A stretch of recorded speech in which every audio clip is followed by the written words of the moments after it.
నమస్తే అందరికీ ఎలా ఉన్నారు? నేనైతే చాలా బాగున్నాను. ఈరోజు ముందుగా వీడియోలోకి వెళ్ళిపోదాం.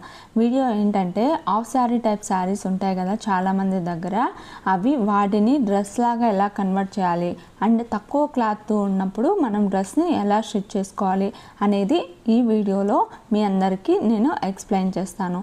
ఇక్కడ నేను 4 ఫోల్డ్స్ వేశాను. ఇక్కడ 1.5 మీటర్స్ క్లాత్ ఉంది, దాన్ని 4 ఫోల్డ్స్ వేశాను. ఇది ఆది డ్రెస్ కన్నా ఇది కొంచెం తక్కువ ఉంది క్లాత్. సో దానికి మనము ఎక్కడ అటాచ్ చేస్తే మనకు బాగుంటుంది అండ్ కట్ అనేది కనిపించకుండా ఉంటుంది అనే పాయింట్స్తో ఈ వీడియో ద్వారా మీ ముందుకు వచ్చాను.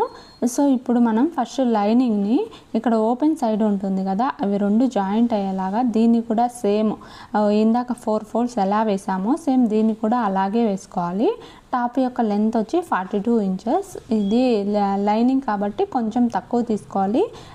40 ఇంచెస్ అలా తీసుకున్నా సరిపోతుంది. 38.5 ఇంచెస్ ఉంది. కావాలంటే 40 ఇంచెస్ వరకు మీరు లైనింగ్ సైడ్ ఉంటుంది కదా మన హ్యాండ్స్ దగ్గర, అంటే ఓపెన్ సైడ్ ఉంటుంది కదా, అది జాయింట్ అయినా వేసేసుకోవచ్చు. లేకపోతే నాకైతే అవసరం లేదని వదిలేసాను. ఇప్పుడు నెక్ వచ్చి 2.4 ఇంచెస్ తీసుకున్నాను.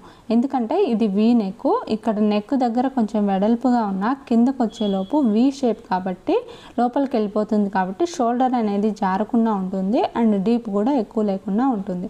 షోల్డర్ వచ్చి 3 ఇంచెస్ తీసుకున్నాను అండ్ ఇక్కడ వచ్చి 6.2 దగ్గర అండ్ 14 ఇంచెస్ దగ్గర 21 ఇంచెస్ దగ్గర ఒక మార్కింగ్ చేసుకోవాలి. 20.5 ఇంచెస్ దగ్గర.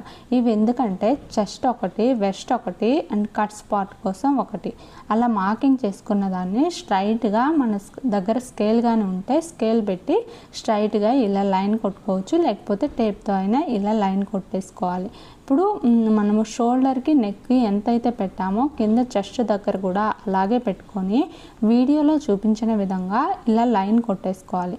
తర్వాత మనం ఇప్పుడు ఆది డ్రెస్ ఉంటుంది కదా, దాన్ని మెజర్ చేసుకొని చూసుకుందాం ఎంత ఉంది, ఎంత పెట్టుకోవాలి అనేది. చెస్ట్ వచ్చి 18.5 ఇంచెస్ ఉంది. ఇది మనము అంటే ఫుల్గా మొత్తం 4 ఫోల్డ్స్ కదా, ఫ్రంట్ బ్యాక్, దాన్ని మనం ఆఫ్ చేయాలి కాబట్టి 9.5 ఇంచెస్ వచ్చింది. దాని దగ్గర ఒక మార్కింగ్ చేసుకుందాం. అండ్ వెస్ట్ వచ్చి 18 ఇంచెస్ ఉంది, అంటే 8 ఇంచెస్ వస్తుంది. 16 ఇంచెస్ ఉంది, అంటే 18 ఇంచెస్ వస్తుంది. 8 ఇంచెస్ వస్తుంది. దాని దగ్గర ఒక మార్కింగ్ చేసుకుందాం. ఇక్కడ వచ్చి 10.5 ఇంచెస్ ఉంది కట్స్ వచ్చి, దాని దగ్గర కూడా ఒక మార్కింగ్ చేసుకుందాం. ఇప్పుడు మనం స్కేల్ తీసుకొని ఆ 3 పాయింట్లని ఇలా మార్కింగ్ చేసుకుంటే మనకు షేప్ అనేది నీట్గా వస్తుంది. అండ్ కట్స్ కోసం 1.5 ఇంచెస్ 1.5 ఇంచెస్ చెస్ట్ దగ్గర, వెస్ట్ దగ్గర అండ్ కట్స్ దగ్గర మాత్రం ఓన్లీ 1 ఇంచ్ పెట్టుకోవాలి. కింద వచ్చి 11 ఇంచెస్ దగ్గర ఒక మార్కింగ్ చేసేసుకోవాలి. తర్వాత దాన్ని ఇలా లైన్తో అంటే అవి 3 పాయింట్లని కలుపుతూ లైన్ గీసేసుకుంటే సరిపోతుంది. ఇక్కడ 1 ఇంచ్ దగ్గర కూడా మార్కింగ్ చేసుకొని మొత్తం ఇప్పుడు ఆర్మ్ హోల్ కోసం మనం మార్కింగ్ చేసుకుంటున్నాం. ఎంత అయితే మార్కింగ్ చేసుకున్నామంటే 1.25 ఆర్ 1.5 ఇంచెస్ దగ్గర మార్కింగ్ చేసుకొని ఇలా కర్వ్ స్కేల్ యూస్ చేసి అయినా మనం ఇలా కర్వ్ తీసుకోవచ్చు, లేకపోతే చేత్తో అయినా తీసేసుకోవచ్చు. ఇప్పుడు మనము కట్స్ యొక్క లైనింగ్ యొక్క కటింగ్ అయితే కంప్లీట్ అవ్వచ్చింది. ఇప్పుడు మనం దీన్నే సేమ్ యాజ్ ఇట్ ఈస్గా ఒరిజినల్ పీస్ మీద పెట్టి 1 ఇంచ్ ఎక్కువగా తీసుకొని మార్కింగ్ చేసేసుకోవాలి. అండ్ ఇక్కడ కట్స్ కూడా టక్స్ కూడా వేసేసుకోవాలి. ఎక్కడైతే మార్కింగ్ వేసామో దాని ద్వారా ఏమవుతుందంటే మనకు కుట్టేటప్పుడు ఈజీ అవుతుంది. ఇందాక చెప్పాను కదా 1.5 ఇంచెస్ ఉంది. సో అందుకని మనకు ఇక్కడ జాయింట్ పడుతుంది. ఆ జాయింట్ అనేది నేనేం చేస్తున్నానంటే పైన జాయింట్ వచ్చేలాగా వేసేసుకుంటున్నాను. అక్కడ పాటిల్ బటన్స్ కానీ లేకపోతే ఏదైనా మన దగ్గర లేస్ కానీ డ్రెస్ ఉంటే ఆ లేస్ జాయింట్ చేస్తే సరిపోతుంది. నేను ఇలా కాకుండా ఊరక ప్లెయిన్గా జాయింట్ చేసేసాను 8.5 ఇంచెస్. ఎందుకంటే నెక్ కూడా నేను లేస్ వేసాను, మళ్ళీ దీనికి వేస్తే మొత్తం గందరగోళం అవుతుంది అన్నట్టు. మీరు కావాలంటే ఇలా అయినా, అంటే అది స్ట్రైట్గా జాయింట్ పడుతుంది కదా, దాని మీద ఒక లేస్ జాయింట్ చేసేసుకోండి సరిపోతుంది. సో ఇప్పుడు మనము ఇక్కడ జాయింట్ పడుతుంది కదా, అందుకని పైన ఇప్పుడు అది 2 సపరేట్ చేసేసుకోవాలి. బ్యాక్ పార్ట్ బ్యాక్కి, ఫ్రంట్ పార్ట్ ఫ్రంట్కి అన్నట్టుగా. కింద ఏంటంటే ఇక్కడ ఇలా వస్తుంది, ఇక్కడ కుట్టు కోసం ఉంటుంది అండ్ మిగతా అది వచ్చి ఇలా పెట్టేసుకొని దానిపైన లైనింగ్ పెట్టేసుకుంటే సరిపోతుంది.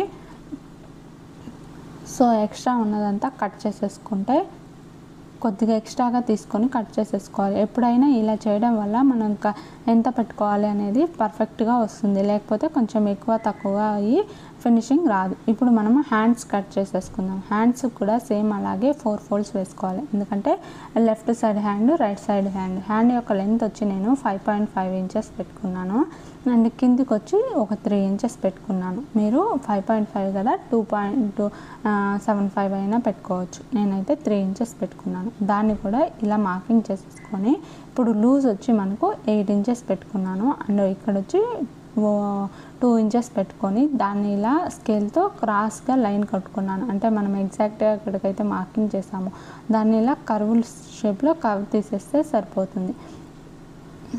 ఇలా మార్కింగ్ చేసేసుకొని ఇక్కడ మనకు హ్యాండ్ యొక్క లూజ్ వచ్చి 6 ఇంచెస్, దాన్ని ఇలా లైన్ గీసుకుంటే సరిపోతుంది. తర్వాత 1.5 ఇంచెస్ దగ్గర కూడా ఒక లైన్ గీసేసుకోవాలి. సేమ్ అదే విధంగా తర్వాత దీన్ని కట్ చేసేసుకుంటే సరిపోతుంది. సేమ్ ఇక్కడ కూడా అంతే కట్ చేసేసుకోవాలి. ఇక్కడ ఒక డాట్ వేసేసుకోవాలి. ఇప్పుడు మనము 0.5 ఇంచెస్ దగ్గర, ఎందుకంటే ఇది ఫ్రంట్ సైడ్ క్రాస్ తీస్తున్నాం కాబట్టి ఇది మాత్రం కంపల్సరీ ఎవరైనా తీసుకోవాలి. ఎంత సైజ్ వాళ్ళకైనా 0.5 ఇంచెస్, 0.75 ఇంచెస్ అక్కడ ఒక టక్స్ వేసుకోవాలి. సేమ్ అదే విధంగా హ్యాండ్స్ కింద లేస్ వేస్తానని చెప్పాను కదా, ఆ లేస్ కోసం కూడా లేస్ ఉండే దగ్గరే నేను హ్యాండ్స్ కటింగ్ అనేది చేశాను. సేమ్ ఇంకొక హ్యాండ్ కూడా అదే విధంగా మనం కటింగ్ చేసేసుకుంటే సరిపోతుంది. మీ దగ్గర తక్కువ క్లాత్ ఉంది, డ్రెస్ కాదేమో అనే భయపడే వాళ్ళందరికీ ఈ వీడియో తప్పకుండా చూడండి, అప్పుడు మీకు క్లారిటీ వస్తుంది. ఇప్పుడు మనము ఇక్కడ మార్కింగ్ చేసుకుంటున్నాం కదా, నెక్ అనేది ఇందాక మార్కింగ్ చేసుకోలేదు, సో అందుకని నెక్ మార్కింగ్ కోసం ఇలా ఫ్రంట్ యొక్క నెక్ వచ్చి 6 ఇంచెస్ తీసుకున్నాను, దాన్ని 2 ఇంచెస్ వెడల్పు తీసుకున్నాను. ఇప్పుడు వీ షేప్ని ఇలా డ్రా చేసుకొని front part, only front part ఒకటే కట్ చేసేసుకోవాలి. మళ్ళీ బ్యాక్ పార్ట్ అంటే యూ షేప్ కాబట్టి అది వేరు ఇది వేరు వస్తుంది, సో అందుకని ఫ్రంట్ పార్ట్ కట్ చేసేసుకున్నాను. ఇప్పుడు బ్యాక్ పార్ట్ వచ్చి 4.5 ఇంచెస్ లెంత్ అండ్ 2.5 ఇంచెస్ తీసుకోండి. వెడల్పు ఎక్కువగా ఉంటే షేప్ అనేది నీట్గా ఉంటుంది. ఇప్పుడు దాన్ని కూడా యూ షేప్ అని చెప్పాను కదా, యూ లాగా ఇలా కట్ చేసేసుకున్నాను. తర్వాత ఇప్పుడు మనము ఒరిజినల్ పీస్ తీసుకొని కుట్టడం స్టార్ట్ చేయాలి. ఇదేంటంటే ఫస్ట్ జాయింట్ వేసుకోవాలి. జాయింట్ ఎలా వేసుకోవాలంటే ఇప్పుడు మనకు జాయింట్ చేసిన పీస్ మిడిల్ పార్టు అండ్ మనకు డ్రెస్ యొక్క ఫ్రంట్ యొక్క మిడిల్ పార్ట్ని రెండింటిని మార్కింగ్ చేసుకొని ఆ మార్కింగ్ రెండు కలిసే దగ్గర ఇది పెట్టి జాయిన్ చేస్తే 2 సైడ్లకి సమానంగా వస్తుంది. ఇది కూడా ఒక మంచి టిప్పు, బిగినర్స్కి బాగా పనికొస్తుంది. సో తర్వాత దీన్ని ఆ జాయింట్ వేసిన తర్వాత ఐరన్ చేస్తే మాత్రం చాలా నీట్గా వస్తుంది. తర్వాత చుట్టూరు అవుట్లైన్ కుట్టేసేసుకొని ఎక్స్ట్రా ఉన్నదంతా కట్ చేసేసుకోవాలి. ఇక్కడ వీ షేప్ని కూడా కట్ చేసేసుకుంటున్నాను అండ్ అక్కడ కూడా ఒక టక్స్ లాగా పెట్టేసుకుంటే సరిపోతుంది. తర్వాత దీన్ని ఇలా తిప్పేసుకొని చుట్టూరు అవుట్లైన్ కుట్టేసుకొని ఎక్స్ట్రా ఉన్నది కట్ చేసేసుకోవాలి. ఇప్పుడు మనం వీ షేప్ దగ్గర ఈ లేస్ అనేది అటాచ్ చేస్తాం. ఆ లేస్ అనేది ఏ విధంగా అటాచ్ చేస్తే పర్ఫెక్ట్గా వస్తుంది అనేది కూడా ఈ వీడియోలో మీకు చెప్తాను. ఇప్పుడు మనం ఎగ్జాక్ట్గా ఉన్నది ఇలా మార్కింగ్ చేసుకొని ఇలా క్రాస్గా మనము ఫస్ట్ ఒక స్టిచ్ వేసుకోవాలి. ఈ విధంగా పెట్టుకొని అంటే మనము లేస్ని తిరగదిప్పి ఇలా క్రాస్గా ఫస్ట్లో ఎక్కువగా ఉండేలాగా కింద తక్కువగా ఉండేలాగా, అప్పుడు మనకు వీ షేప్ ఇలా వస్తుంది. తర్వాత మనము దాన్ని చిన్నగా ఫస్ట్ కింది పార్ట్ని ఆ వీ షేప్ వచ్చిన దగ్గర కుట్టేసేసుకొని తర్వాత అటు సైడ్ అటు ఇటు side left side left right side కుడితే ఇలా వచ్చింది. ఇప్పుడు మనకు బ్యాక్ సైడ్ కూడా సేమ్ ఫ్రంట్ ఎలా అయితే కుట్టుకున్నామో బ్యాక్ సైడ్ కూడా సేమ్ అదే విధంగా కుట్టేసేసుకోవాలి. బ్యాక్ సైడ్ కంప్లీట్ అయింది. ఇప్పుడు షోల్డర్స్ జాయిన్ చేసేసుకోవాలి, front side and back side. తర్వాత ఇప్పుడు మనము హ్యాండ్స్ అనేవి జాయింట్ చేసేసుకోవాలి. హ్యాండ్స్ జాయింటింగ్ ఏంటంటే ఇక్కడ లేస్ వచ్చింది కదా, ఇక్కడ కూడా పీసులు ఏమీ పోవు హ్యాండ్ యొక్క లైనింగ్కి, సో అందుకని ఊరక కుట్టేసేసుకొని పక్కన పెట్టేసుకున్నాను. హ్యాండ్ జాయింటింగ్ కంప్లీట్ అయింది. ఇప్పుడు 6 ఇంచెస్ లూజ్ ఇందాక పెట్టుకున్నాం కదా, 6 ఇంచెస్ దగ్గర మార్క్ చేసుకొని ఇందాక మనం ఫస్ట్ కట్ చేసేటప్పుడే టక్స్ పెట్టుకున్నాం కదా, ఆ విధంగా కట్స్ వరకు వచ్చేలాగా పెట్టేసుకొని ఇప్పుడు 1 ఇంచ్ దగ్గర మనం కట్స్ కన్నా కొంచెం ఒక 1 ఇంచ్ గ్యాప్ ఇచ్చి మధ్యలో కుట్టేసేసుకొని చుట్టూరు కుట్టేస్తే సరిపోతుంది. ఫైనల్గా అవుట్పుట్ అయితే ఇలా వచ్చింది. Thank you for watching. Please subscribe my channel and video పూర్తిగా చూడండి. త్వరగా